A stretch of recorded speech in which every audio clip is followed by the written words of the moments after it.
Bonjour à toutes et à tous, et soyez les bienvenus sur TNT.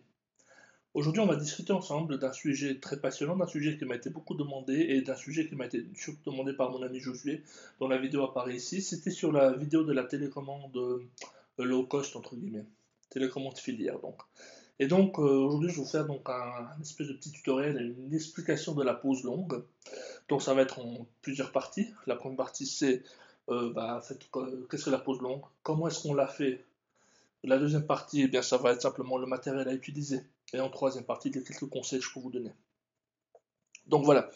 Alors je m'excuse tout d'abord parce que j'ai un petit peu enrhumé, j'ai un petit peu de la toux, je suis un petit peu malade. Mais bon, j'ai voulu faire, donc vous ne tenez pas, c'est mon souffle, il est un peu bruyant. Donc voilà. Alors, tout d'abord, qu'est-ce qu'une pause longue? Alors une pause longue, c'est simplement le temps que vous allez donner à votre appareil pour qu'il capte la lumière. C'est-à-dire que votre obturateur va rester ouvert le temps de la pause. C'est-à-dire s'il est à 1 centième, ben, il va faire tac. S'il est à 1 dixième, tac tac. Et s'il est à 1 seconde, ça va faire tac tac, tout simplement. Et s'il est 30 secondes, il va faire tac pendant 30 secondes et il va se refermer au bout de 30 secondes, etc. etc. Donc ça va simplement être le moyen pour l'appareil photo de le faire entrer le plus de lumière possible pendant un certain temps, le temps que vous aurez défini. Donc voilà. Et dans quelles conditions est-ce qu'on l'utilise? Eh bien tout simplement dans les conditions où il n'y a pas assez de lumière. Par exemple, vous voulez faire un paysage, je sais pas moi, de nuit, tout simplement.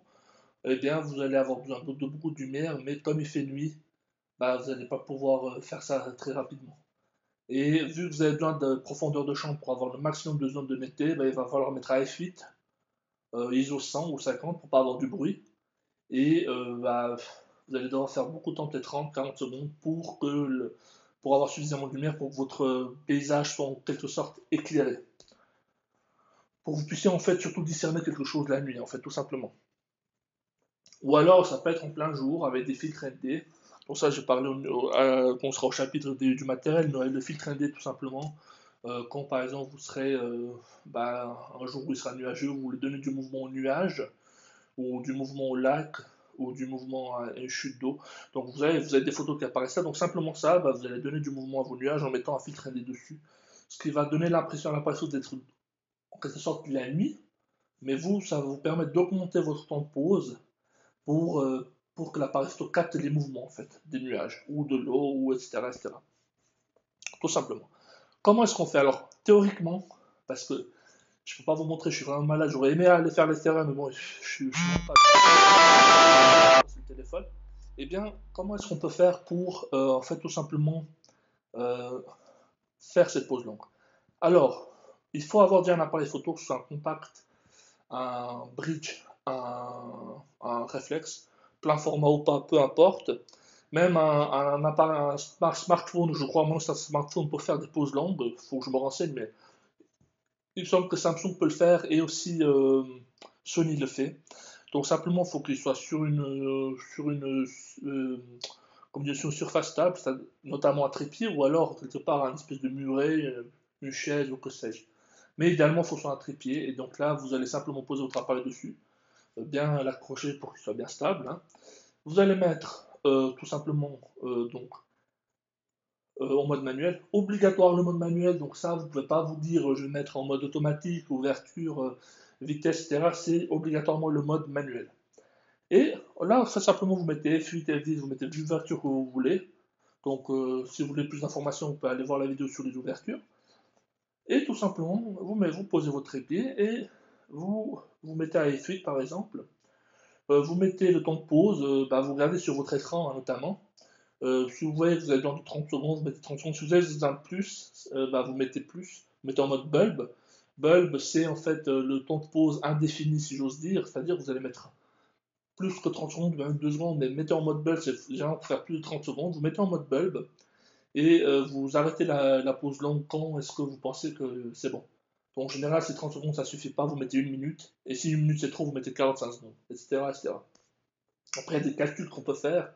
Je ne vais pas vous les expliquer ici parce que voilà, on va pas se prendre la tête. Mais sachez que c'est possible aussi de faire ça de manière mathématique, mais bon, moi je fais ça à la bonne franquette, en freestyle, tout simplement. Et donc, je disais, vous allez donc mettre votre appareil photo, vous allez faire la mise au point. Pour la mise au point, si vous pouvez faire la mise au point automatique, c'est bien. Si vous ne pouvez pas, parce qu'il n'y a pas assez de lumière, forcément, mais bon, si vous avez l'écran en principe, vous aurez assez de lumière, mais bon, voilà, si vous n'avez pas assez de lumière, vous mettez avec la mise au point manuelle, vous avez une bague de mise au point manuelle, et vous mettez ça à l'hyperfocale. À l'hyperfocale, c'est-à-dire juste avant la fin, mais sinon, je sais pas comment vous dire, mais euh, je vous montre un petit schéma juste ici. Donc, vous voyez, c'est un espèce de petit crochet comme ça, un petit chevron. Vous mettez à ce niveau-là, et là, vous avez l'hyperfoc, vous avez toute la zone normalement qui est nette. À F8, il y a peu de chances de se tromper avec ça, tout simplement. Et là, simplement, vous déclenchez votre appareil photo. Si vous le faites sans télécommande, c'est bien de mettre un retardateur de 2 secondes. Voilà, vous posez vos doigts dessus, 2 secondes, et vous laissez faire la photo 30 secondes ou plus. Mais bon, c'est mieux 30 secondes, je vous explique pourquoi tout de suite. Ensuite, donc, le chapitre du matériel. Alors, matériel qu'il faut, un trépied. Absolument un trépied. Alors, ça peut être une chaise, un bureau, etc. Mais vous n'allez pas pouvoir régler l'angle, cadrer sera impossible, sera très, très difficile. Donc, idéalement un trépied. Pour le choix du trépied, c'est pas compliqué. Moi, je vous conseille honnêtement de prendre un trépied qui est, comment dire, qui correspond en fait à votre utilisation. Par exemple, si vous êtes quelqu'un qui fait beaucoup de randonnées, vous marchez beaucoup, ça va coûter plus cher. Pourquoi? Mais ça va prendre un trépied qui soit léger, mais stable en même temps. D'accord? Parce que si vous allez souvent en montagne, il y a plus de vent, etc. Donc il faut que ce soit stable. Et là, vous allez devoir prendre un trépied en carbone qui supporte le poids de votre appareil photo obligatoirement, qui résiste au vent. Donc forcément, ça va être dans les 200, 300, 400 euros parfois. D'accord? Si maintenant vous êtes je vais dire un faiseur de photos, un photographe de pose longue, pas, comment dire, vous ne faites pas ça tous les jours, un petit trépied à 20, 30, 40 euros, ça suffirait largement. Mais il faudra vous êtes dans une région où il n'y a pas beaucoup de vent, il y a pas, si vous mettez votre trépied dans l'eau qui puisse tenir, qui puisse pas se rouiller ou j'en sais rien, ou je sais pas, ou mettre que l'eau salée s'infiltre à l'intérieur du mécanisme, parce que là ça va être la M. Hein. Mais simplement pour un trépied à 20-30 euros, ça va très bien. Ça c'est pour le trépied. Ensuite, une télécommande. Alors, une télécommande, donc moi comme ici j'ai, donc bon, vous n'allez pas voir, mais c'est une télécommande que j'ai achetée 5 euros. 5 euros, j'ai une télécommande donc, qui permet de faire single shot et un retardeur de 2 secondes. Et quand j'ai fini ma pause longue, si je suis en mode bulb, ben, je rappuie une deuxième fois et c'est tout. Tout simplement. Et donc, c'est donc que j'ai acheté 5 euros. Pourquoi j'ai acheté une télécommande qui n'est pas filaire? Donc, contrairement à ce que je lui ai acheté, moi j'ai acheté une télécommande qui n'est pas filaire. Et bien pour la simple et bonne raison que la télécommande filaire, elle a l'inconvénient suivant, c'est que vous voyez, donc c'est quelque chose qui va pendouiller sur votre appareil photo. Et si vous êtes dans une situation où il y a du vent, la télécommande va taper contre votre trépied ou contre votre appareil photo tout simplement. Et même la petite secousse qu'elle va causer, ça va faire un espèce de petit tremblement. Donc comme ici, vous voyez, voilà, ça va faire un très léger tremblement. Dans la vidéo, ça se voit pas trop, mais par contre dans la photo, que vous ayez stabilisateur ou pas, on pose donc ça pardonne pas. Vous allez avoir du flou à quelques endroits. Donc moi je vois souvent des photographes qui font avec leur télécommande sur l'attaque, et je lâche. Et le machin il va, pao, pao, pao, pao, 4 fois il tape sur le trépied avant de s'immobiliser. Mais pour l'instant, bah, la photo elle est fichue parce que l'appareil a bougé. La moindre micro-secousse, ça fait bouger votre appareil et vous ratez la photo. C'est quasi obligatoire.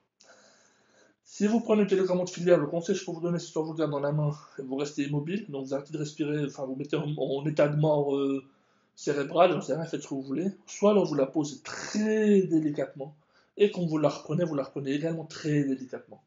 D'accord? Que ce soit une télécommande, vous avez payé 180 euros, que vous avez payé 20 euros, c'est le même problème. L'avantage par contre d'une télécommande filiale, c'est que vous avez un écran, et vous allez faire en mode bulb, vous allez pouvoir voir le temps de pause que vous êtes en train de faire. Donc si vous dépassez 40, vous voulez faire une minute, vous allez savoir quand vous avez une minute. Vous allez savoir qu'à ce moment-là, vous pouvez arrêter. Voilà, ça c'est l'avantage. Donc une télécommande comme ça qui est certes moins chère, voilà, mais vous n'avez pas d'écran pour voir le temps de pause. Donc là, vous allez à chaque fois devoir regarder sur votre montre, voir, ah bah tiens, j'ai fait 45 ans, donc il faut que j'arrête. Ou alors un téléphone portable, c'est égal. Mais ça a ses avantages et ses inconvénients. Mais moi, je préfère ce système-là, personnellement. Mais voilà, il n'y a pas de. C'est comme vous voulez. Ensuite, quelque chose qui n'est pas obligatoire mais que je recommande, c'est un filtre ND. Donc un filtre ND, je vous ai fait la vidéo sur le tutoriel sur les filtres ND hein, qui va apparaître juste là, où je vous explique en fait pourquoi il faut prendre tel ou tel filtre, etc., etc. Donc c'est ça. Et bah, je vais pas vous, voilà, pas vous faire la vidéo, vous allez qu'à regarder là, vous allez voir, vous allez tout comprendre, c'est très bien fait, tout simplement. Donc voilà, maintenant je vais juste faire un petit aparté, un petit conseil sur le mode bulb. Alors à quoi il sert le mode bulb? Le mode bulb, ça va, comme je vous l'ai dit tout à l'heure, vous servir à faire une pause longue de plus de 30 secondes. Donc 1, 2, 3, 4, 5, 6, 7, 8, 20, 30, 40 minutes, j'en sais rien, peu importe. Mais, donc je sais que sur Canon et Sony, simplement vous tournez la molette du temps de pause, juste après 30 secondes, vous allez avoir le bulb qui va apparaître et ça va être là.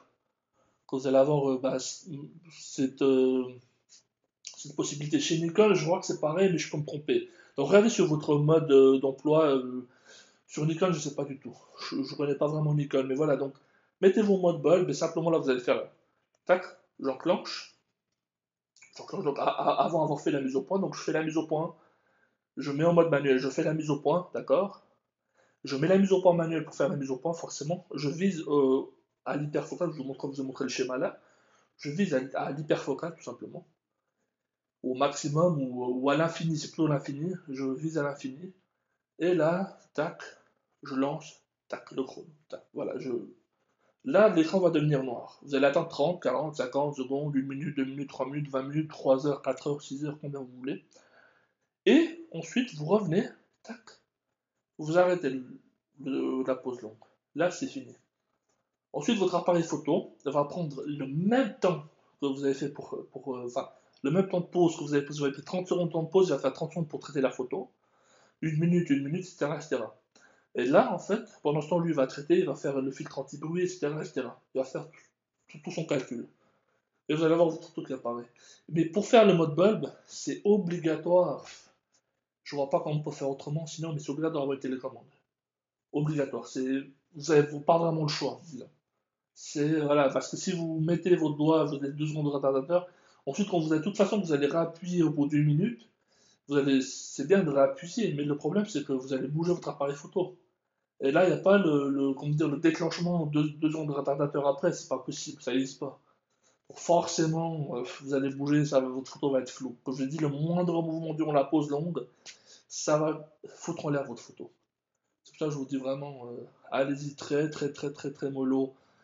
Prenez une télécommande comme ça, c'est vraiment bien. Le seul inconvénient, encore une fois, un autre inconvénient, c'est que vous allez devoir vous approcher de votre capteur infrarouge. Donc des fois il est derrière, des fois il est devant. Généralement il est devant. Juste mettre devant un petit peu, tac. Donc pas devant l'objectif, hein, devant à côté, pop. C'est bon. Et là, vous laissez faire. Ça c'est le conseil que je peux vous donner, mais surtout aucun mouvement pendant la prise de photo. Si vous voyez que votre trépied a bougé à cause du vent ou j'en sais rien, ou que quelqu'un lui est rentré dedans, qu'il est tombé, ça ne sert à rien de reprendre votre truc, de le remettre droit, de dire ouais, de toute façon je laisse 3 minutes, en 3 minutes il n'aura pas enregistré. C'est foutu, c'est foutu. De toute façon vous devez attendre, mais bon c'est foutu, hein, ça sert à rien. De toute façon vous n'allez pas retrouver le même cadrage, c'est juste voilà. Donc vraiment aucun mouvement. Et aussi une seconde chose, c'est donc de jamais laisser la télécommande tomber dessus. Parce que même le moindre petit mouvement, vous voyez là, je fais pas grand chose, hein, mais juste ce petit truc, juste ça, vous voyez, juste ce petit tremblement, eh ben, en photo, ça pardonne pas, malheureusement. Tout simplement. Voilà. Sur ce, la vidéo est terminée. Posez vos questions dans les commentaires. On y répondra avec grand plaisir. Sur ce, moi, je vous dis merci. Je vous laisse partager la vidéo, liker, la disliker comme vous voulez. Nous suivre sur Twitter, Facebook, sur Google+, donc YouTube. Et moi, sur ce, je vous dis sortez, faites des photos, vraiment amusez-vous, tentez au maximum, prenez le temps de faire. En plus, la pause longue, c'est génial parce que vous vous reposez. Votre appareil photo travaille, vous avez juste appuyer sur le bouton. C'est génial ça. De toute façon, vous pouvez surfer sur Facebook, vous pouvez écrire sur la page de DNG. C'est génial. Donc, faites ça. Essayez au maximum. Faites de plus en plus de photos. Et quant à moi, je vous dis à une prochaine. Ciao, bye bye.